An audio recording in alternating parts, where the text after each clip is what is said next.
Good morning, everyone, and welcome to another morning after recap show brought to you by irishsportsdaily.com. I am Greg Flammang. As always, Notre Dame beats who do they play? Miami of Ohio, 28-3. And I come me in peace, right? I think if people have seen my Twitter feed this morning, they know that I'm going to I maybe have probably a different take on Riley Leonard and the way that game went than the rest of you. But we're going to talk about that. We're going to talk about how I feel about Notre Dame's offense, Notre Dame's passing game, some of the improvements they made. They did make improvements, even if you feel like they didn't. So we'll talk about that. We'll talk about the defense, how no one can throw the ball on them. That's one of the best pass defenses Notre Dame's ever had. Miami of Ohio had a really tough time yesterday. So we're going to talk about that as well. So thank you, everyone, as always, for tuning in this morning. If you like what you hear, please hit the like button. Please hit subscribe on this channel and hit the notification bell so you know whatever it is. We are going to go live. Links to the podcast, as always, are in the description below. And we're ready to go. And as always, this show is brought to you by ESQ Clothing. Finally restocked all of their bamboo dress shirts online. You've seen them on all your favorite Notre Dame players and coaches. It's made from proprietary fabric that's cooler and softer than cotton. It's the best shirt for any occasion. Go to esqclothing.com. Use ISD15 to get 15% off your order. ISD15 to get 15% off. Shannon Neely says, always a great morning when it follows an Irish victory. Winning is so much better than not winning. I'll tell you, especially doing this show. It's not good, right? Like I was thinking yesterday during the game, it's just like, please find a way to win so that we can have like a good time on these shows. It's a lot more difficult when they don't pull it out in the end. So it is very much a better morning when Notre Dame wins. Mitchell Vahiluk, thank you for being here. Good morning, Greg. After a rewatch, I'm much more bullish on the offense if the pass protection can get sorted out. Pendleton and Nat got caved in yesterday at times. Yeah, they're still going through it a little bit, those two on the left side. I liked what I saw from Coogan and Spindler on the other side. Emil Wagner had another good game, or a solid game, I should say. So that's coming together. Notre Dame did have their best pass protection game of the season. I believe it was only, let me see what the tweet is. I think it was only 13% of the dropbacks were where Riley Leonard was pressured. And that's going to work, right? If that is the standard going forward, or where they can get closer to that. They've been in the low 30s in every other game this year from a pressure standpoint. I think that's going to get it done. Yeah, so 15% of dropbacks, 4 of 27. Riley Leonard was pressured on. Week 1 was 32%, week 2, 34%, and week 3, 32%. So it was a good step forward for the offensive line yesterday, and so we'll be monitoring that going forward. It's a good job by you, Mitchell, to point that out. Rich Thoman, let's go. Looking forward to happy to have you, Rich. I don't recall your name, so thank you for being here.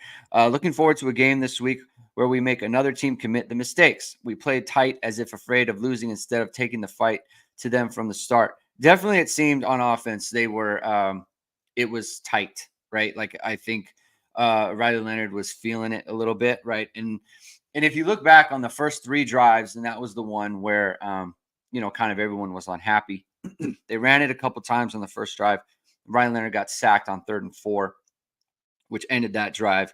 The second drive is the one that got pretty much everyone very concerned, myself included. And I have to say, like, I am not better than anybody else as far as reacting to things in real time and having a feeling or a sense of like, this isn't working. Notre Dame needs to make a change. Like I tweeted out, they needed to move on from Riley Leonard in this game, right?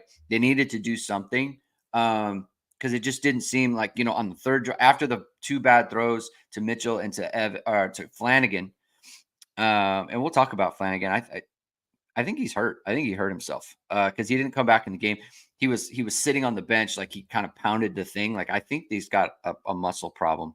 That's just me speculating. Obviously, can't ask about injuries with Notre Dame. We'll have to check the injury report tomorrow morning.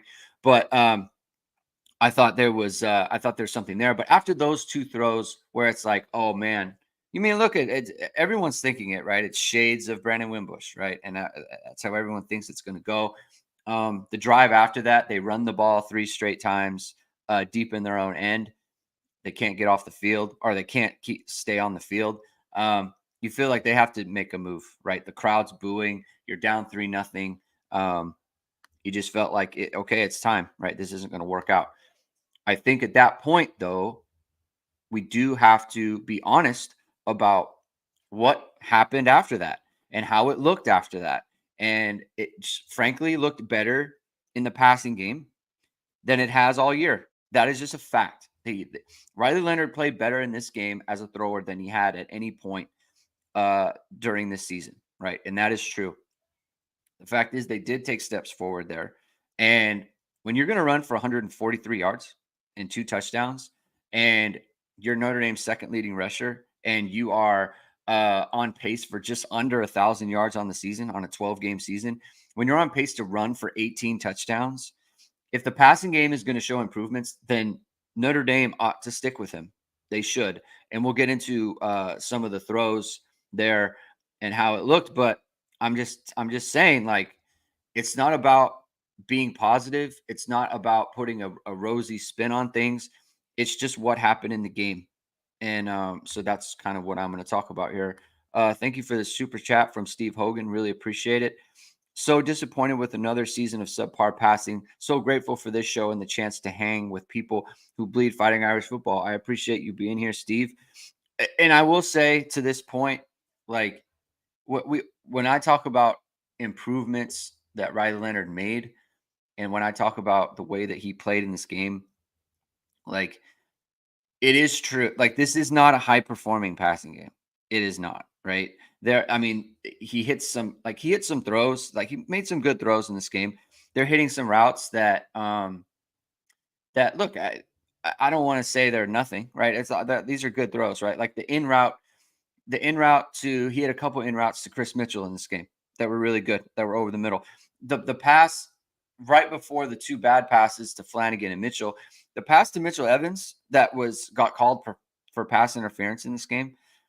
That's a great throw, and not just that, but he came off his first read. His first read was to the field. Notre Dame had a little combo route over there. He didn't like it. Shuffled in the pocket, looked over the middle, and he saw Mitchell Evans. He put the ball exactly where that ball should be if Mitchell Evans is going to make the play. He was interfered with, so Notre Dame got a penalty on that play. I think Mitchell Evans needs to do more to get his other arm up and catch that ball, because I think, look, it's great to get the 15 yards, but like that's a 20, 30-yard play that you could have made there. So that's what was available to them. And so I just think that was a really good throw. Obviously, the touchdown pass to Bo Collins. I think the post route that got I thought the post route that got interfered with, the Chris Mitchell, that was a great throw, where it's like that is exactly where the ball needed to go against Northern Illinois. Obviously, that one he threw short, right? Chris Mitchell got tackled on that play, so they got another penalty there. He threw the ball up to Jordan Faison when he had drawn him off sides. He took a shot, which was really smart. He made sure to give Faison a chance to make a play on that, right? Like, the ball's a little bit short. Faison went up and he drew another penalty, right? So that's 45 yards of penalties that Notre Dame got out of Riley Leonard throwing the ball deep. Obviously, you'd rather have those catches, but like, he took shots. They were good throws, and he ended up, getting positive outcomes for Notre Dame on that play. And then there's the seam ball to Bo Collins right before halftime, which was another good throw, right? So obviously, right, he hits him in post. So, like, I just think when you look at all of that, these are the throws that he wasn't even attempting in the first 3 weeks, right? Notre Dame wasn't calling these throws in the first 3 weeks. Like, they took more chances with Riley Leonard.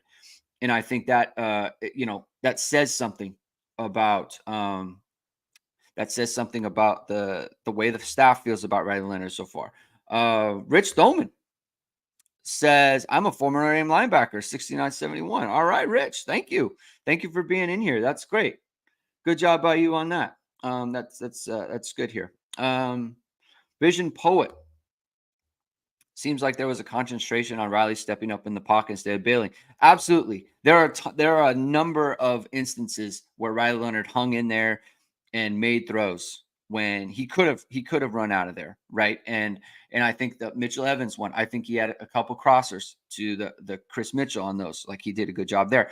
He did a good job. There was a one in route to Bo Collins. I want to see this on all 22.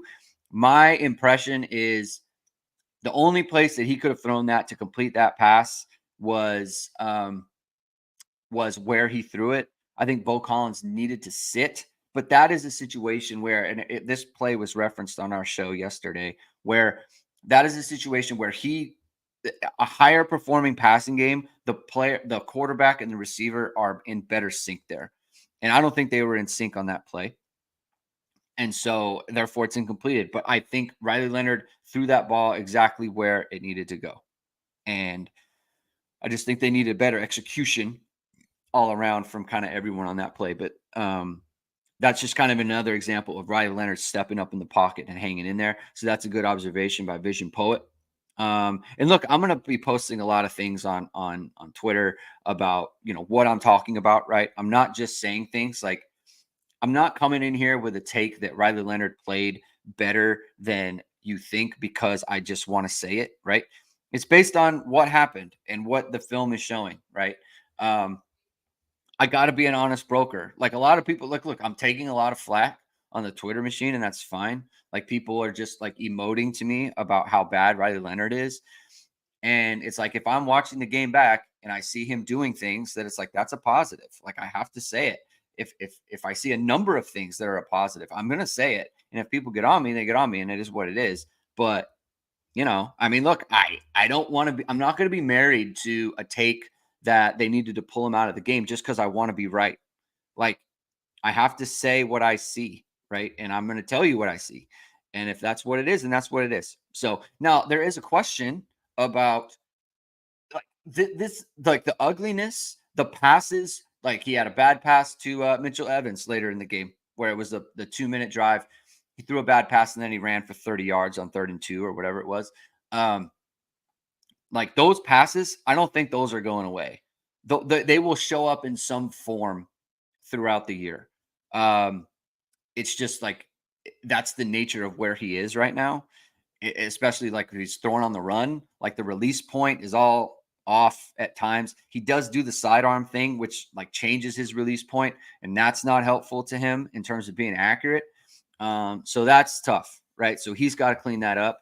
But I think on the main, when you look at the way that he played and the way that he was moving the ball down the field at times, the way that he was stepping up in the pocket, the types of routes that he was throwing, it was a positive, right? And I think people, fans, whoever, you have to look at the fact that this is a 1,000-yard rusher and someone who can run for 18 touchdowns this year. That you just don't take that out of the lineup. You just don't say, like, if I'm a defensive coordinator right now, if I'm Louisville's coach, I'm thinking to myself, please put in Steve Angeli because I don't want to deal with this guy running the ball. Like, please put him in. Like, that is what an opposing team wants. They don't want Riley Leonard in the game. I guarantee you that. They don't want to deal with that. They don't want to deal with a guy who ran for 100 yards and a half against Purdue. They don't want to deal with a guy who ran for 143 yards against Miami, Ohio. They don't want to deal with it. They don't want to deal with the guy who was running the ball the way he was against A&M, right? They want to deal with the offense, the NIU offense, when you're not running the quarterback. I'm just saying that's what they want. So you just can't take something like that out of the lineup willy-nilly, especially when he plays better than he did in any other games. Shannon Neely says, what did you think of Denbrock's first quarter play calling? I felt like they were intentionally not running Leonard. If he's going to be the guy, you can't hold him back. He has to cut loose. So the first drive was 3 and out, right? So they ran it a couple times, and then he got sacked on 3rd and 4. The second drive, they were moving the ball just fine. They called a couple plays where Notre Dame got off the field because Riley Leonard couldn't hit passes. He couldn't hit easy passes. And then it was 3rd and 10, and they got called for holding, and Riley Leonard scrambled for a first down. and he got hit out of bounds. Jason Garrett thinks it's okay to hit the quarterback out of bounds now.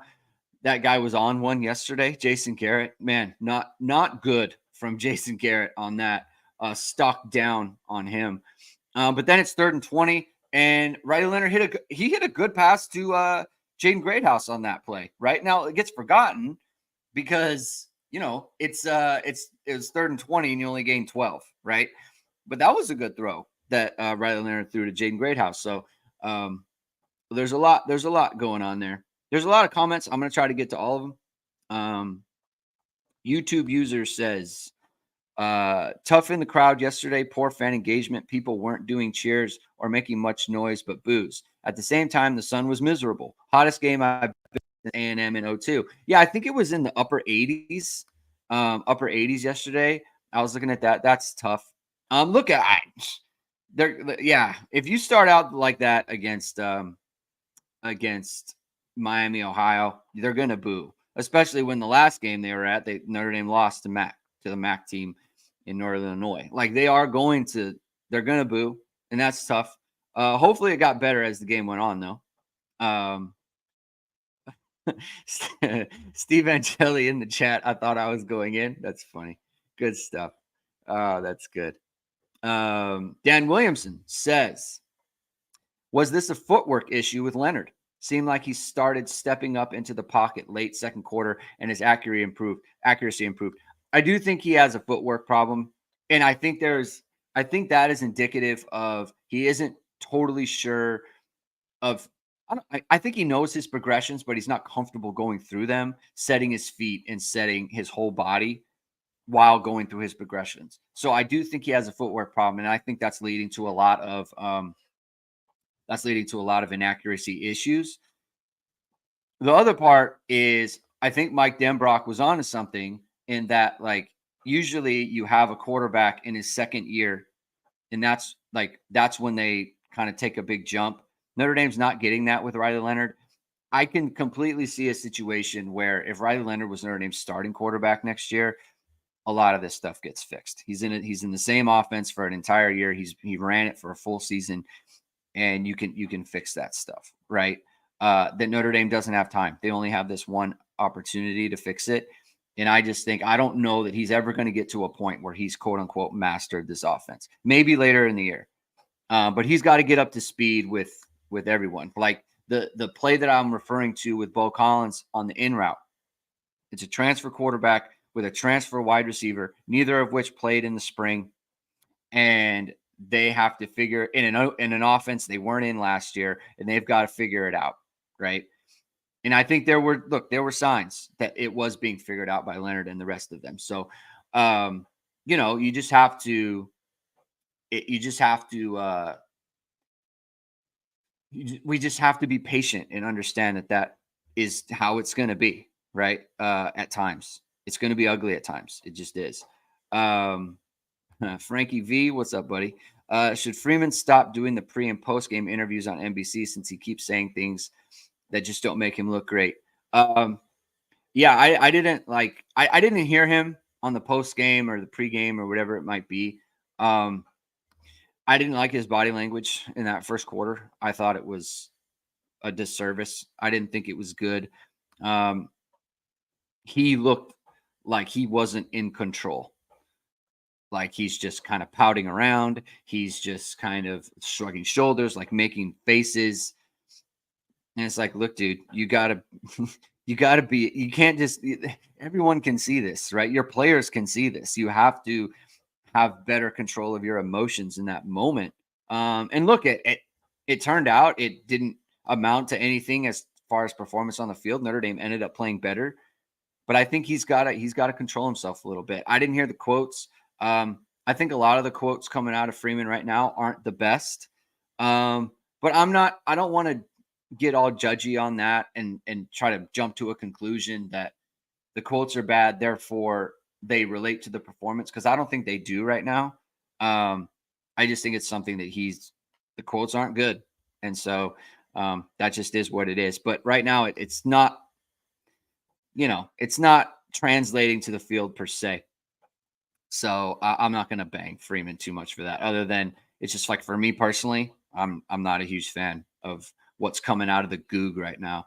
Um, Mark with glasses says a lot not working with the offense. A lot of things don't work. The little things and the basics and the things Notre Dame does do well, they don't do enough. Yes, I'm gonna have to marinate on this quote a little bit or this comment a little bit.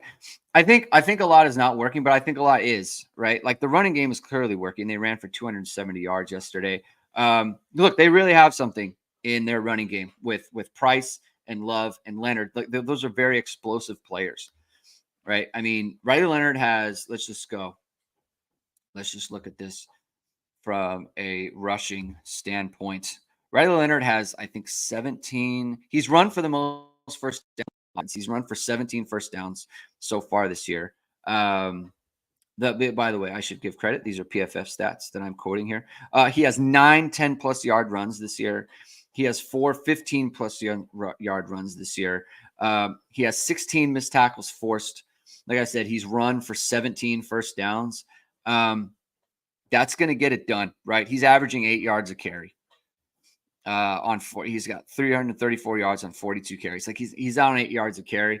That's good stuff, right? Jeremiah Love is having a very good season for Notre Dame, right? He's at 26. He's at 26. Let me see. Oh, he's at 11 10-plus yard runs, 7 15-plus yard runs. He's averaging 7.5 yards a carry. Like, let's just look at Jediah Price here. So you have your quarterback at 8 yards a carry. Both of these players, like Jeremiah Love and Riley Leonard, are both on pace to get pretty much 1,000 yards this year. So you could have dueling 1,000-yard runners. Jediah Price is at 6.5 yards a carry. I'm sorry. No, that was the last game. Let's look for the season here. 7.1 yards a carry for Jediah Price. He has 4 10-plus yard runs, 3 15-plus yard runs. Like, there is a lot working there, right? They need to get Mitchell Evans more integrated, and I think that's going to continue to get better. But there is a lot of sloppiness, like to Mark with Glass's point. Like they are sloppy at times to where it's just like this is kind of amateur hour. Like they have a lot of busts on the offensive line that wreck plays. They have a lot of busts with the tight ends blocking that wreck plays. Some of the passing game stuff is just kind of ugly. And here's the thing that I need to get off my chest with the passing game as well. I am so not a fan of having the type of running game that Notre Dame has, and then the complement passing game to that is straight drops. You have 5 wide receivers running between 5 and 7 yards and turning around. That for me is my least preferred type of offense. That is my least preferred type of passing game. It literally makes me cringe. I don't like watching it, which isn't to say that it isn't the right thing, which isn't to say that they should be doing something different. I don't like it. And it's the type of you're like Riley Leonard does not seem like a precision passer, and they're asking him to be a precision passer in those situations. Now, yesterday, to be fair, he was a lot better in that situation, right? Like he had the misses, the short misses that drives everyone insane. But it's like it's a precision type of passing. Like you're throwing it short, right? You're throwing it. You're turning around 5 guys, and they're trying to find a zone, and he's got to fit it to the right person at the right time, right? I don't like that. Yesterday, though, he's 11 of 15 throwing the ball between 0 and 9 yards for 78 yards, right? And look, you're not going to have a huge yards per attempt there because you're throwing it short. 2 of those misses are the Mitchell miss, the Flanagan miss, and the Evans miss. So those are 3 of those misses, right? So you're throwing it short. You want Riley Leonard to be a precision guy. It doesn't seem like that's going to be his game. I just don't like watching it. And so it just it's my least preferred, like I said. But if that's what, it isn't to say it's not smart. It's just I don't like it. Like I just feel like they need to be a play action team. You run as much as you do, there are play action opportunities available to you, right? Just on the nature of the way you play offense, right? Everyone is going to thunder the run against you, right? Do play action, but they're not doing it yet. They haven't done it yet. And so it's kind of where things are.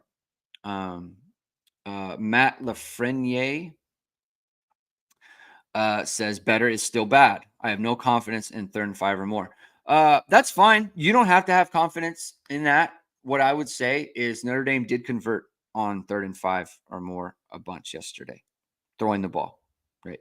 Um, it's one thing to not have confidence. It's another thing to say, you know, they performed well in that situation, which they did just by the stats, the tape, and everything else.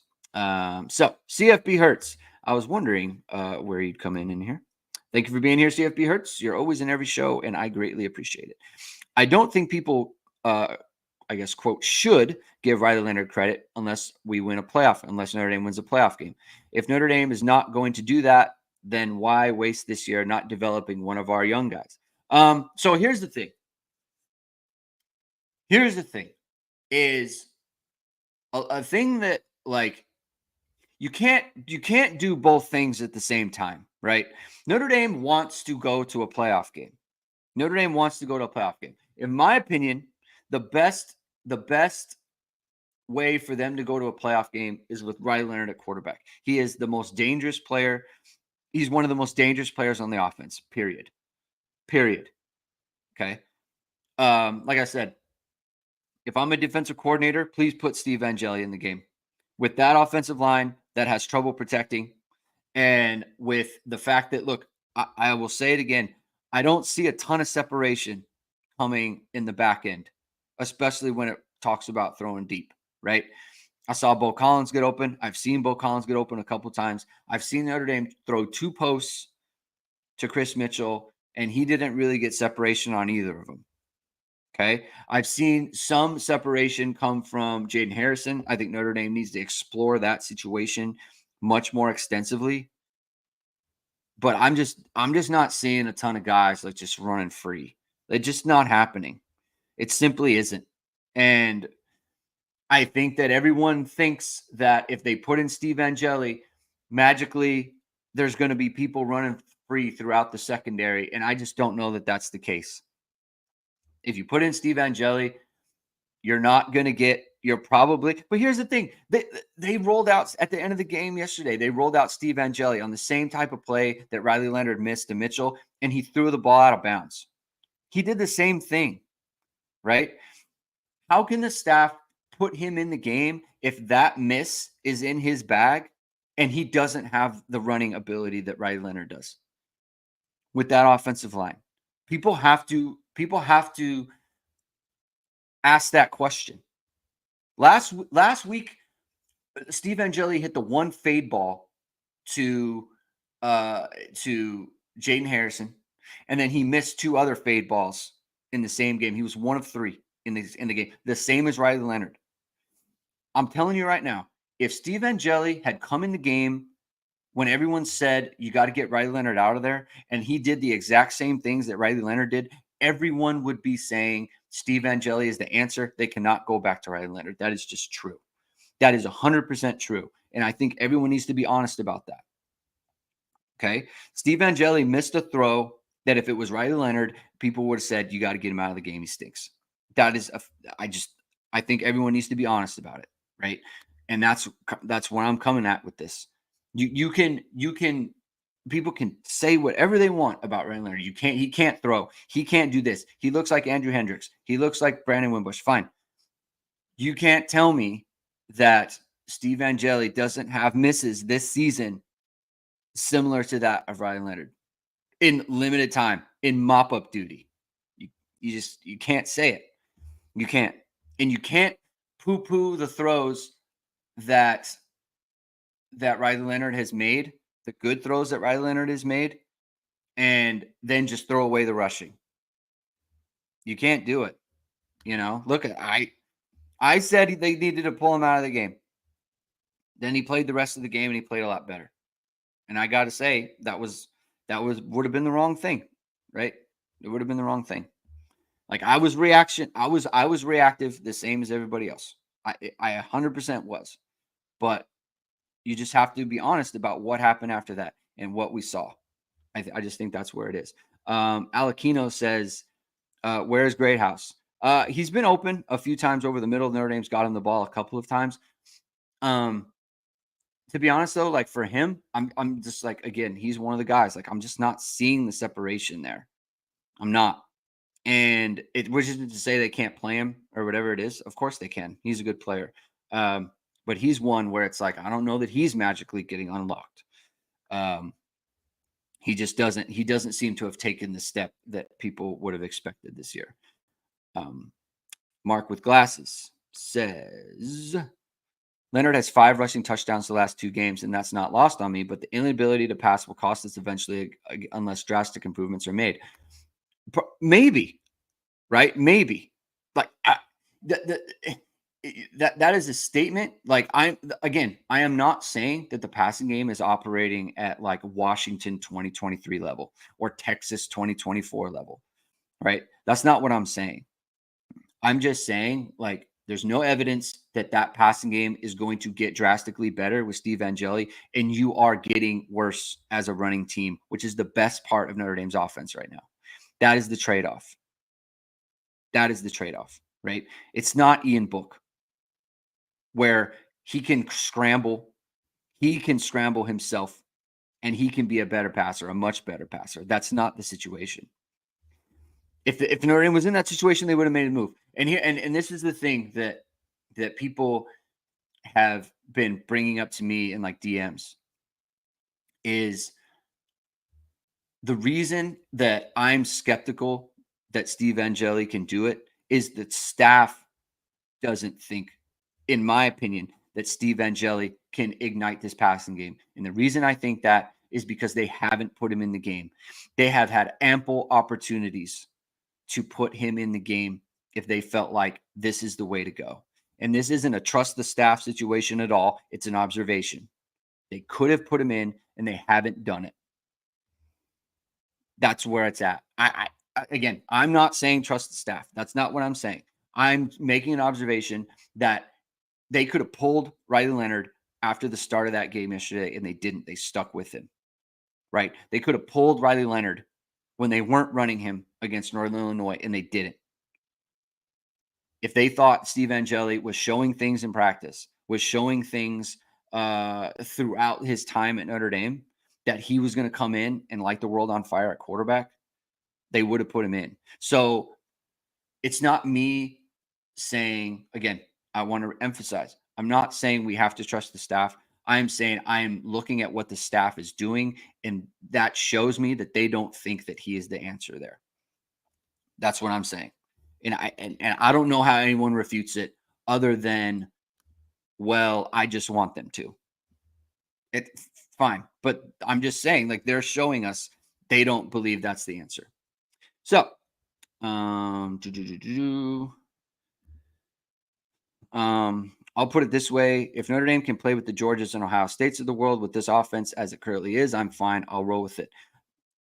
The question is, can they do that with Steve Angeli? And the staff clearly doesn't think they can. They clearly don't, right? So it's not for me to say, right? It's not for you to say, right? Like we can't just say, like, because that's not waiting around the corner. You know what I mean? Like the answer to our problems doesn't appear to be waiting around the corner. The staff doesn't, they're not putting him in the game. We have to take that for the evidence that it is, in my opinion. Way Weary says Louisville quarterback scares me. Yeah, I'll take a look at Louisville. Unfortunately, I didn't really get to watch their game because it was taking place at the same time as Notre Dame. So we'll look at them. We'll give them the hard look this week. John Moore says too many drops from the wideouts. Let's look here. Let's look at Notre Dame receiving. Let me see here. I'm going to go to some grades. I need to find, how can I do this? By team. Let's go.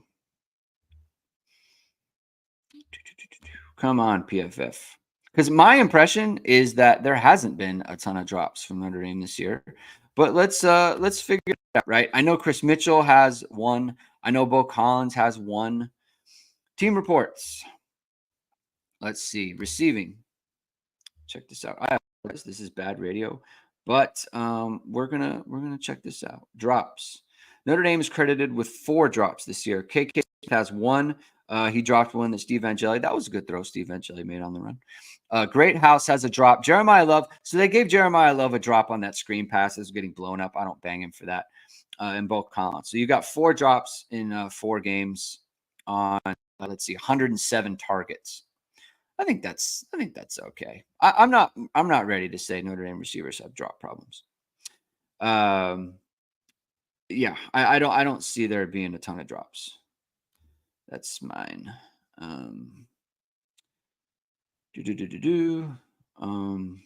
Let's see. Mitchell had one yesterday, but there was a flag. I don't remember that.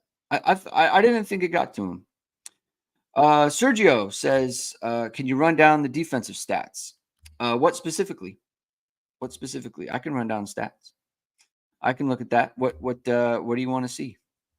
What do you want to see? I know that there was a disaster class from the quarterback for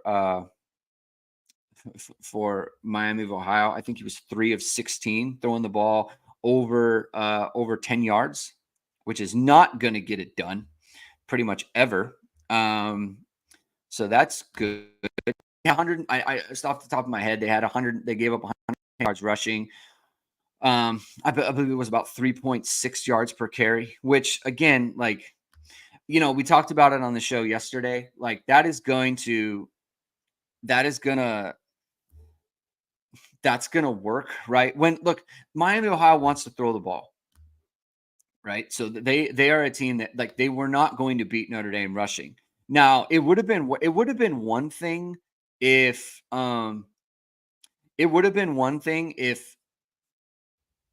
Miami of Ohio was able to hit the ball, like hit passes and move the ball in the passing game, and then they were able to run the ball, then that would have been, kind of a big problem, right? But as it is, they were 3 of 16 throwing over 10 yards, 46 yards, 1 interception, right? Like that's awful. Those are awful numbers. He was pressured on 24 of the attempts. When he was under pressure, he was 0 of 5 on 10 dropbacks. When he was kept clean, he was 14 of 30 for 47% passing, 119 yards, 4 yards per attempt, 2 interceptions. Like, Miami of Ohio was going to beat Notre Dame. They were going to beat Notre Dame having to throw the ball, and they couldn't throw the ball. The rushing game is what it is, but like to the point of like when you're playing a team like this, you have and this is what Notre Dame should do, right? You should be able to. You should say, you know what? Like we're going to give up this, like a little bit of rushing yards, for the fact that we're not going to let you pass. And this was the problem Miami of Ohio was going to have in the game. They want to throw the ball. Notre Dame is one of the best defensive secondaries in the nation. It's a bad matchup for them, and it was, right? They had 3 points. They had the 1 field goal drive. They had the drive at the end that got stalled because Drake Bowen sacked the quarterback, knocked him out of field goal range. And so that is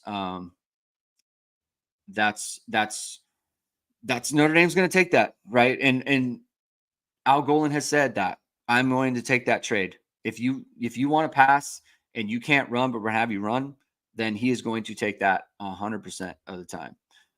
Brian Chesenak, thank you for the super chat.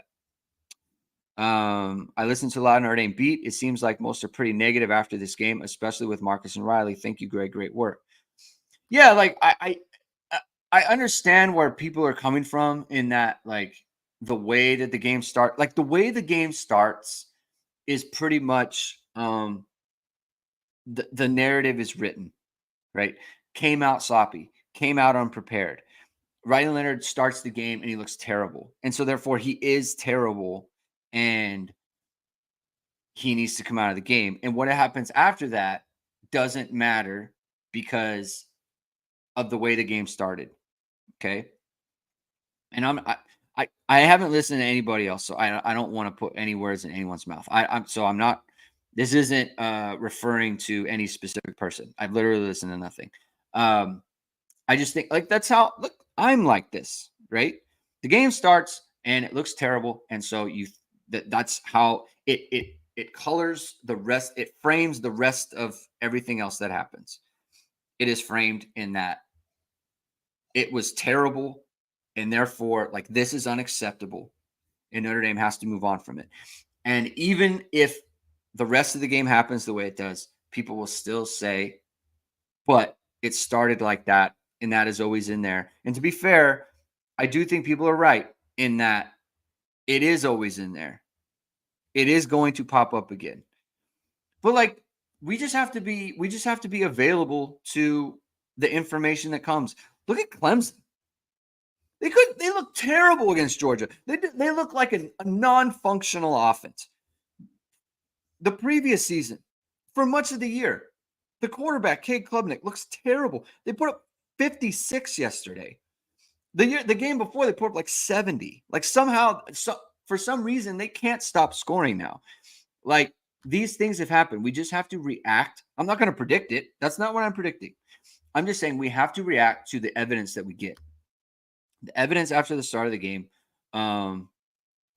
was that they played a better game. As a whole, Riley Leonard did more good things passing than at any other point this year. And which isn't to say it's great, which isn't to say he's arrived or anything like that. It's just he played he had a better passing game than he did against A&M.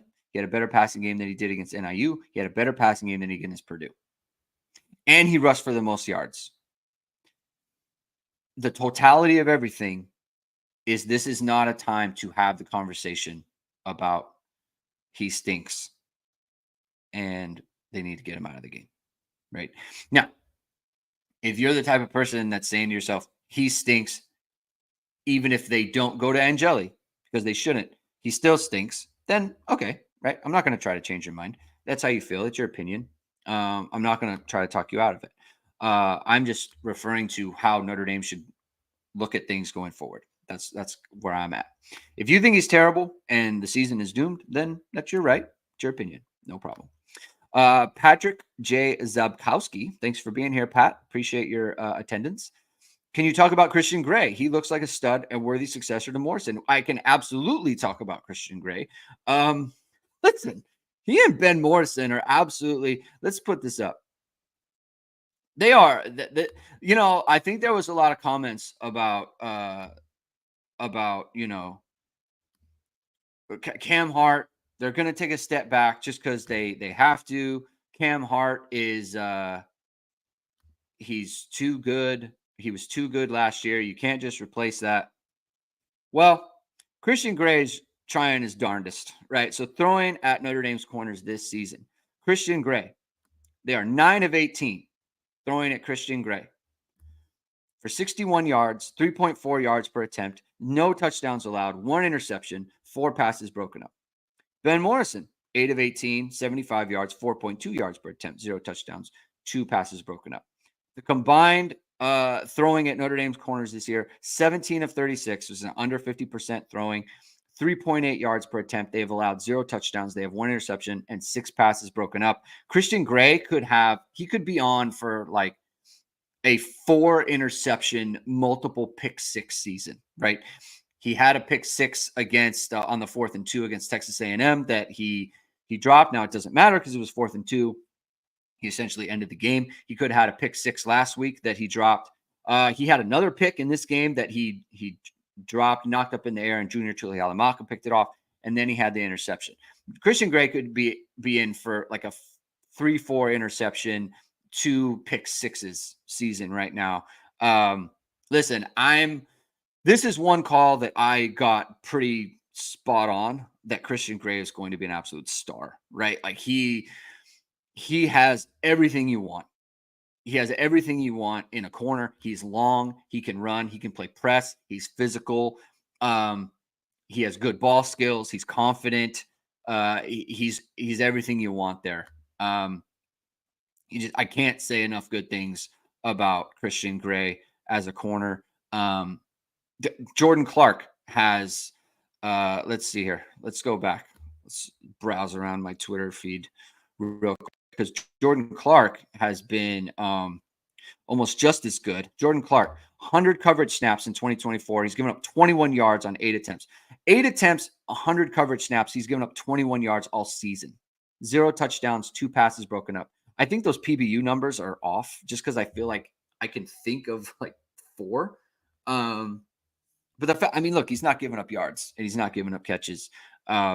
He's having a great season. Notre Dame's safety play has been just as impressive.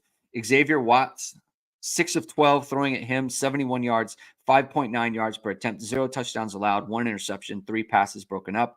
Adon Schuler, 5 of 10 against, 56 yards, 5.6 yards per attempt, 0 touchdowns, 1 interception, 3 passes broken up.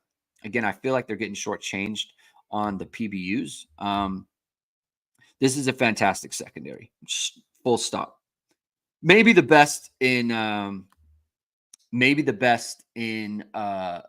my lifetime.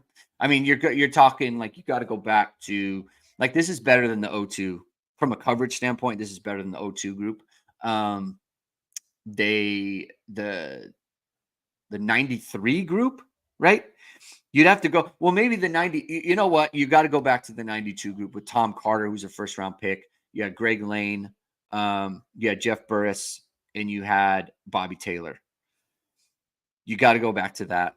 The 90 because Tom Carter is essentially the. Here's the thing. I think Christian Gray is better than. Greg Lane was. It's like Jeff Burris was a first round pick and he might be a Hall of Famer for Buffalo at corner. So he was a safety.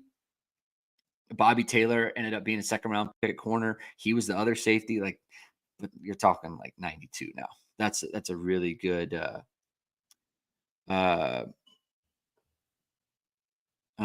Steve Angeli says this is like this troll thing is kind of. It's not that funny. Our beat writers told us we Notre Dame had the best quarterback room. Then they yell at fans for questioning them. I don't know what that means. I'm not yelling at anybody. Okay. Evan says, I was just typing that Angeli, haha, they are always overhyped the team. Sean Davis said he wasn't ever impressed with Riley Leonard, but didn't want to pop the bubble. Okay. I don't know what Sean Davis said there. Jason Z says, what's the lowest passing yards in a season for Notre Dame offense the last 25 years? Will this team get more or less? I don't know. I'd have to look at that. Last 25 years? I mean, like, let's see, 25. We're going back to 2000. Like, 2000 couldn't have been very much. 02 couldn't have been very much. 03, 04 couldn't have been. They'll have more than those seasons. The 08, Jimmy Clausen he didn't put up a ton of yards in 08. Obviously, 07 was terrible. I'm just trying to think here. 2010 probably wasn't that much. They threw the ball a lot. So those are the ones that come to mind. We'll see. We'll have to see on that.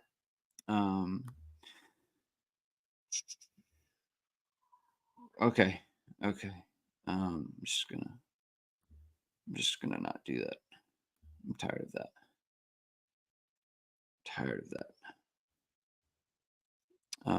Bobby Taylor was better than all of them. Maybe he was good. He was very good. He was a very good player. Ron Kateki. It's an excellent secondary. I think Morrison can play better. There's just not a lot of chances that come his way. Like, what is it? He's had 18 passes.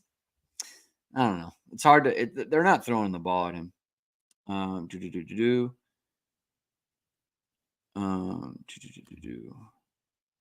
I learned all about how odds work. They play zero. I don't know what that is. Oh, the spread. He's talking about the spread. Yeah, the spread is just the betting lines are just like it's a Vegas thing, just trying to get bets in, trying to make the most money. It's pretty much how it is. Um, Jeremy Jeremy Hurt says, "Can we get Love more 20 carries? Ridiculously dynamic, needs more touches." So we talked about this on the show yesterday as well. Like, so Jeremiah Love, he had 11 for 60. The thing is, Notre Dame ran for 270 yards, right? They didn't have that many plays in the game. They only ran 64 plays in the game total. And some of those plays, you know, the backups were in. So he wasn't even in the game. Let me just check here. Let's look at the snap counts. Let's see. Let's just look at total snap counts for the offense in this game. Right. So you had, I think, 64 or wait, no, 69 total plays for the offense. How do you? Oh, probably because you're counting penalties and stuff. Okay, so 69 total plays. 9 of those plays. So let's see. You've got Aeneas Williams with 15 plays, Devin Ford with 10 plays.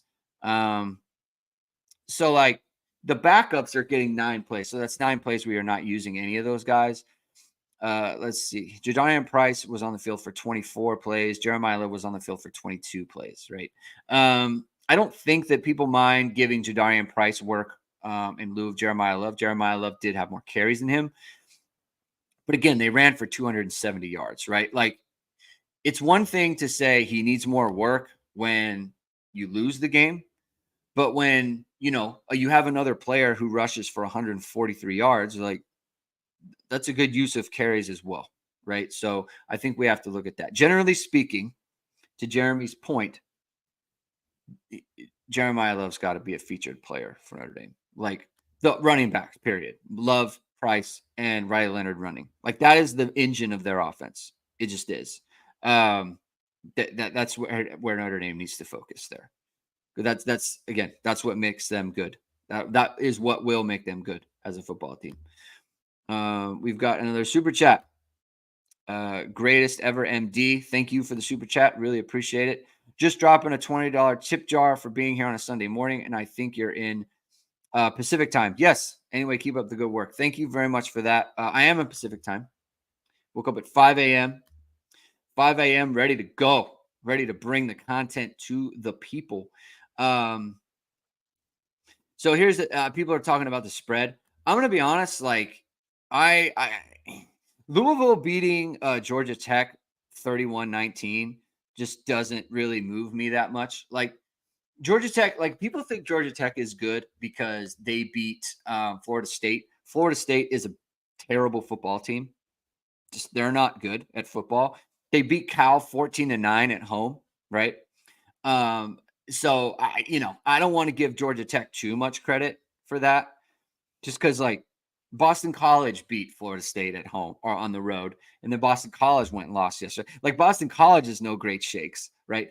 Then Georgia Tech went and lost to Syracuse, right? So it's like Georgia Tech has now lost to pretty much any team with a pulse at this point.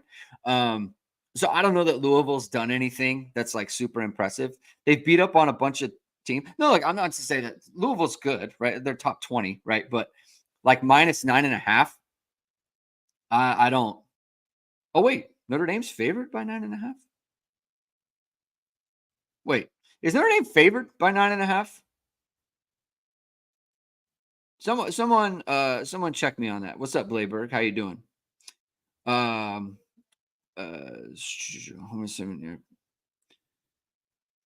CFB Hertz says Sports Reference shows Notre Dame only having 117 yards, 1,117 yards passing in 2001. I'm not sure I believe that. You should. You should.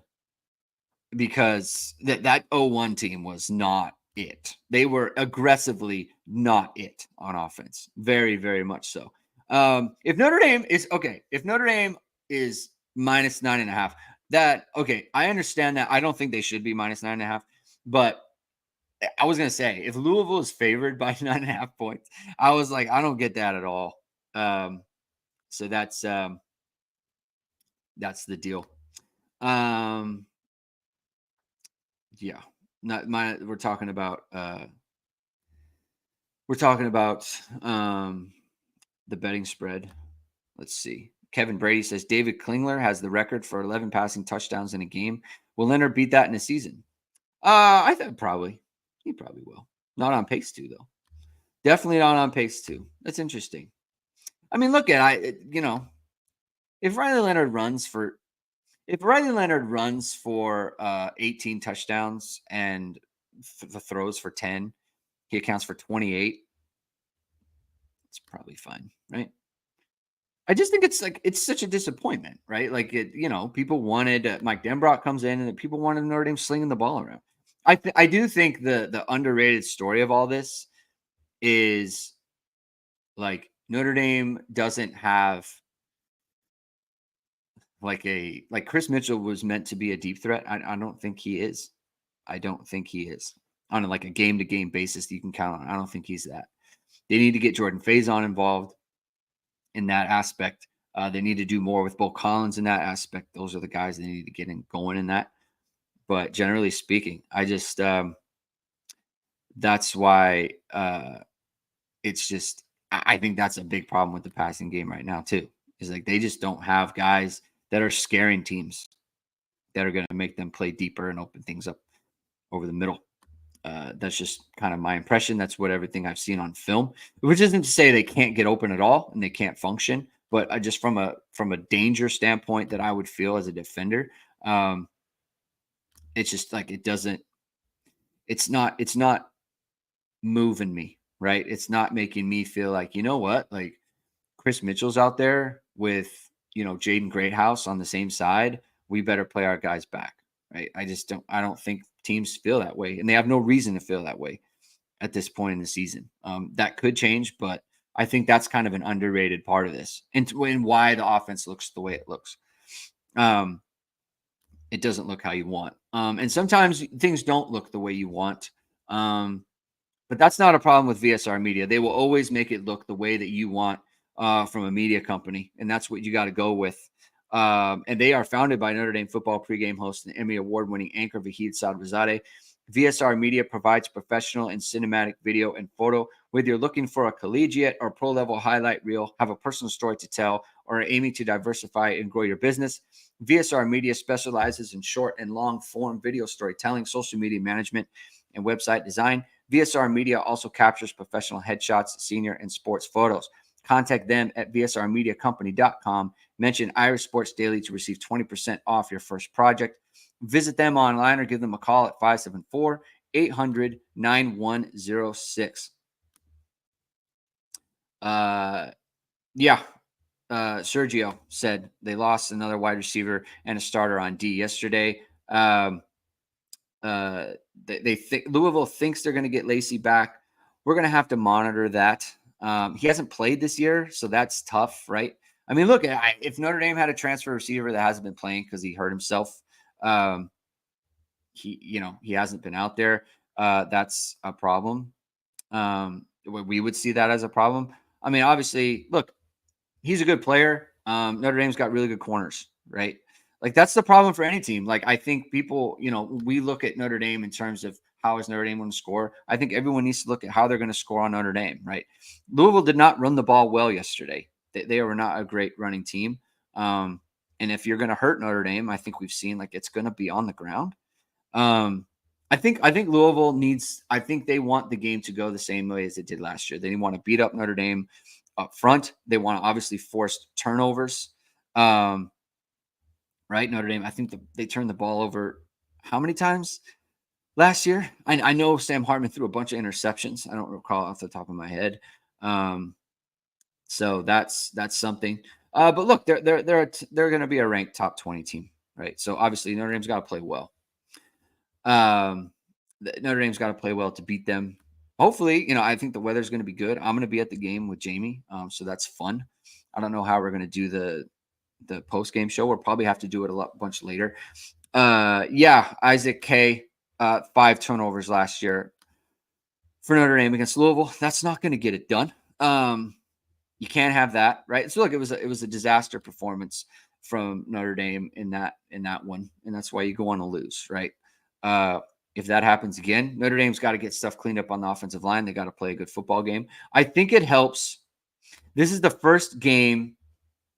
This is the first game in Notre Dame Stadium this year where it kind of doesn't matter what it looks like in terms of, if Notre Dame, if the score is 0-0 at the end of their first quarter, I think people will probably rumble, but like it's win the game any kind of way type of situation, right?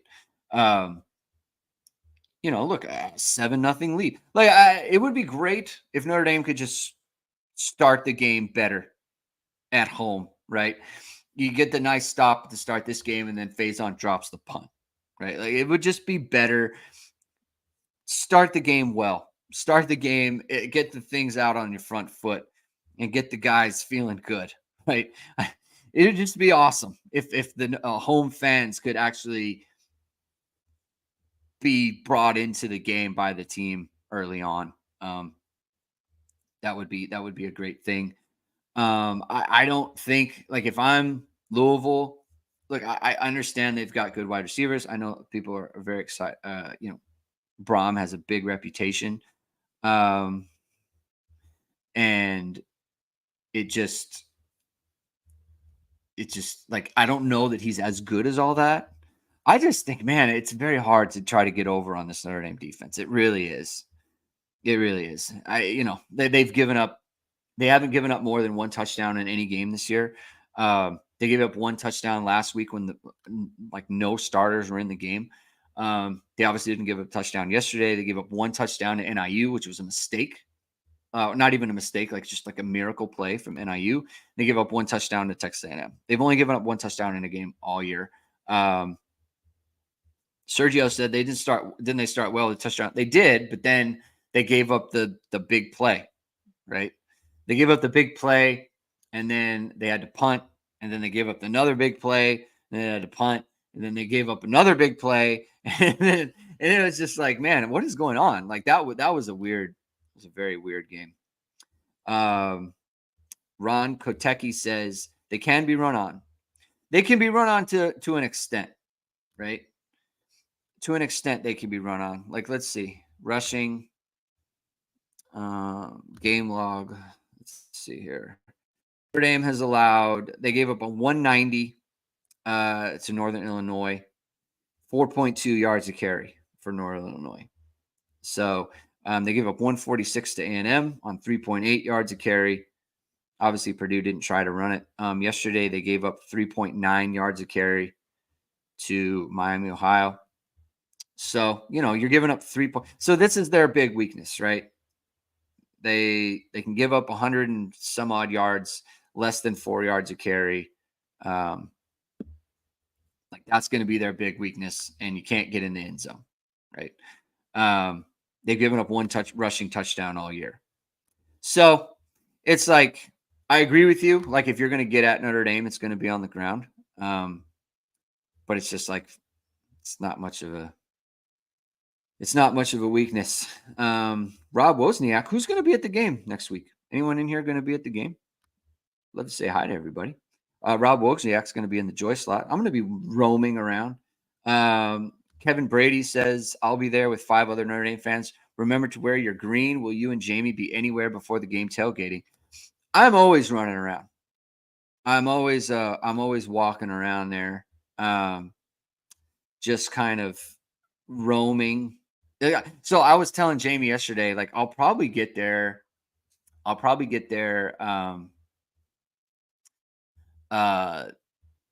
like 6 or 7 in the morning, and he's like, why are you getting there so early? It's like, because I'm there once a year. I want to be around. I want to experience it, right? Let's see. Rajon's asking about, let's put this up for everyone can see it. How many explosives in the run game against?